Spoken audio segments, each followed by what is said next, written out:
आज bar association Udaipur के हजारों अधिवक्ता कलेक्टर पर पेश इकट्ठे हुए और एसपी साहब ने आज स्वयं उन्होंने हमारे पूरे प्रतिनिधि मंडल कार्यकारिणी को बुलाकर बातचीत करी और उन्होंने हमें जानकारी दी है कि 2 प्रकरणों में अभियुक्तों की गिरफ्तारी हो गई और तीसरा जो अहम अहम जो प्रकरण है महिला अधिवक्ता का, क्योंकि हमारे बार के अंदर 650 महिला अधिवक्ता है और प्रत्येक महिला अधिवक्ता की रक्षा करना भी हमारे बार एसोसिएशन का कर्तव्य है। तो उस प्रकरण के अंदर भी एसपी साहब ने हमें जानकारी दी है कि अहम मुद्दों पर गहन संशोधन किया जा रहा है और उसके अंदर भी जल्दी अभियुक्तों की गिरफ्तारी होगी, क्योंकि उदयपुर पुलिस अब जाग गई है अधिवक्ताओं की ताकत देखने के बाद में कि आम पब्लिक की तरह ही अधिवक्ता नहीं, जितने भी लोग हैं उदयपुर, उनकी सुरक्षा की जिम्मेदारी उदयपुर पुलिस की है और उन्हें मैं आश्वस्त किया है कि आज शाम तक लगभग सारे अभियुक्तों की गिरफ्तारी हो जाएगी। किस तरह का प्रदर्शन देखने को मिला है पुलिस के खिलाफ नारेबाजी की? प्रदर्शन तो इसलिए देखने को मिला आप लोगों को क्योंकि इन्होंने कोई कार्रवाई नहीं की थी। अगर ये कार्रवाई कर लेते, इन्होंने सोचा होगा कि आम प्रार्थी जैसे थक हार जाता है वैसे ये अधिवक्ता भी थक हार जाएंगे। हम न्यायपालिका का चौथा आधार स्तंभ है, ऑफिसर ऑफ द कोर्ट कहे जाते हैं,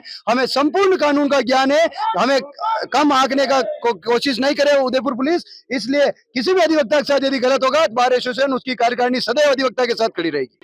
जो हमारे विगत 1 महीने में जो अधिवक्ताओं पर जो हमले हुए उसको लेकर के बार एसोसिएशन उदयपुर द्वारा पिछले 2 महीने भर से 2-3 बार हमारी एसपी साहब से मुलाकात हुई, एडिशनल एसपी साहब से मुलाकात हुई। उनसे निवेदन किया गया कि भाई ये जो अधिवक्ताओं पे हमले हो रहे हैं इनमें अभियुक्तों की शीघ्र गिरफ्तारी की जाए।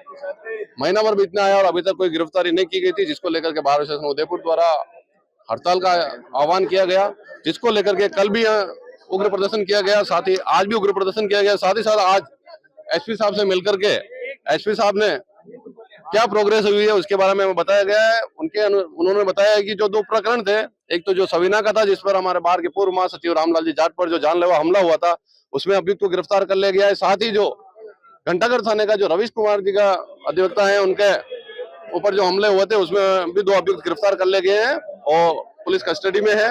साथ ही साथ जो शिल्पा पामेजा जी वाला मामला था उसको लेकर के उन्होंने कहा कि हमें 2 दिन का समय दीजिए, हम अभियुक्तों को शीघ्र गिरफ्तारी करेंगे।